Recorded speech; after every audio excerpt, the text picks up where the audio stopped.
So, Pops, we've heard a little bit of good news on the chip shortage front. Sadly, however, auto inventory levels are still very, very, very low. We got the latest data from Automotive News for June for some automakers, not all of them. I thought we'd run through who has inventory and who does not. How's that sound?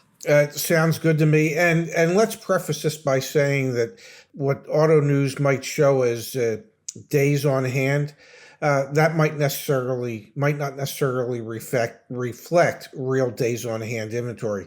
A lot of this is in transit stuff that's already pre-sold, but it'll give us some idea as to what might be out there. Absolutely. Also can start to see a little bit of the trends that are going on. So for example, Dad, at Ford, month over month from May to June, their days supply of inventory stayed steady at 36 days of inventory. Now, if you go to a Ford dealership, good luck finding 36 days worth of cars on the lot. But this tells me that at Ford, things haven't gotten worse, but they also haven't gotten better. And if I may, some people have asked, what does the D stand for and what does the I stand for? D is domestically built and the I is imported. So that's the difference in what those letters notate. Thank you for that, Pops. You're welcome. Acura inventory levels, they've moved from a 19-day supply to a 24-day supply.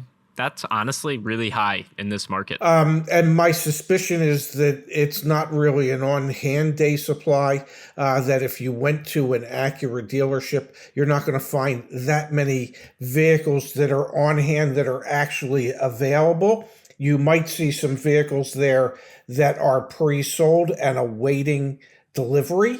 I think a lot of these numbers that we're talking about are slightly inflated if you're thinking about, well, I'll be able to go to the dealer and they're going to have cars on the lot. Yeah, the cars on the lot are probably pre-sold.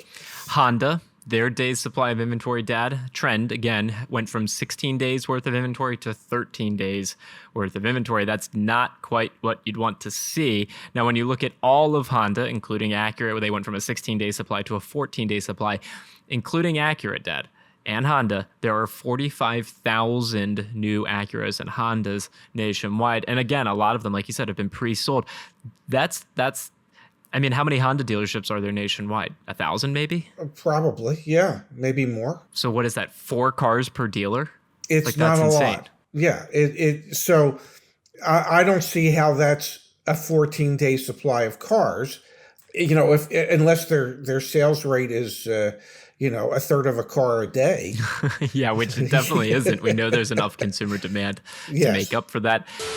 Want to know who the good dealer is in your neighborhood? Go to joinyaa.com and check out our crowdsourced dealer reviews. All of our community members coming together to help one another.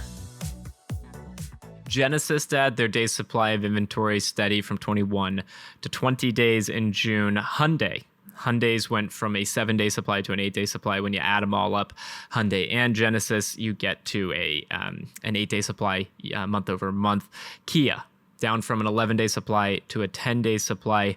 Hyundai and Kia, add them all up, they've got 47,200 vehicles in inventory nationwide, a 9-day supply of inventory. Yeah, it's just not a lot. And then the scariest numbers are starting to come up now, where you look at Mazda and Subaru. And Mazda, my understanding is they had shut down their plants for like a few weeks, and that's why their day supply of inventory has been reduced as much as it has been.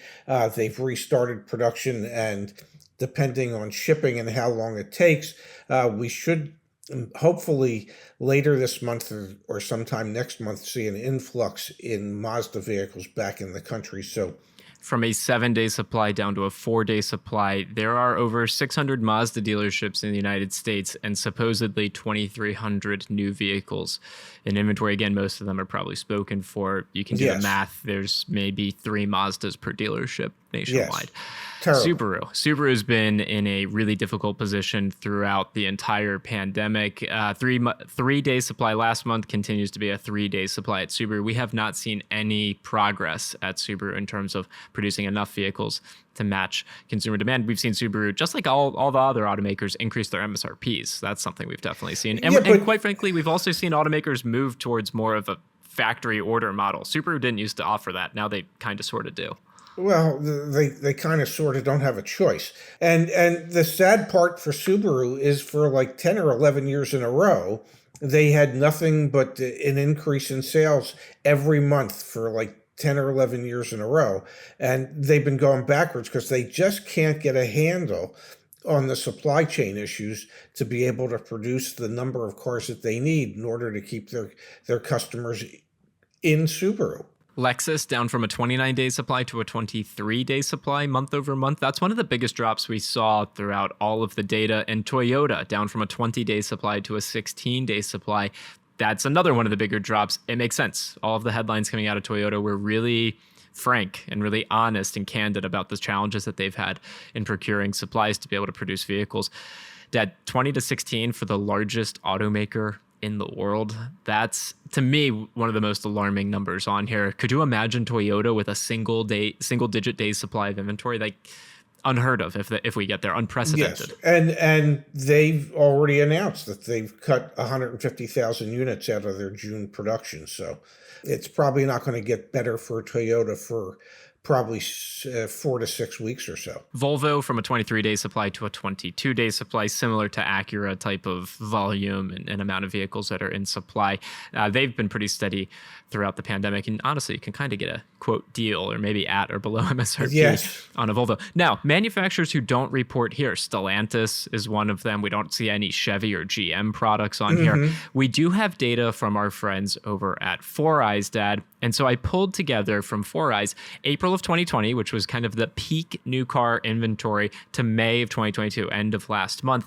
Jeep Cherokee inventories are down 99.3% during that period of time. Honda Odyssey inventories are down 96.1%. Subaru Forester down 94.9%. Honda Civic inventory levels down 92.9%. Kia Soul 92.6%. Chevy Blazer 92.4%. Honda Accord inventory levels down 91.7%. Nissan Versa 91.7%. Chevy Trax and Chevy Malibu, we'll just do it in the middle, 90.5% declines in their inventory levels from April 2020 to May 2022. Well, that would indicate I'd probably want to be looking at some other brands or models if I was in the market for a new car. Yeah, we'll bring you the latest data once we get it for the month of June. So that'll be the July update.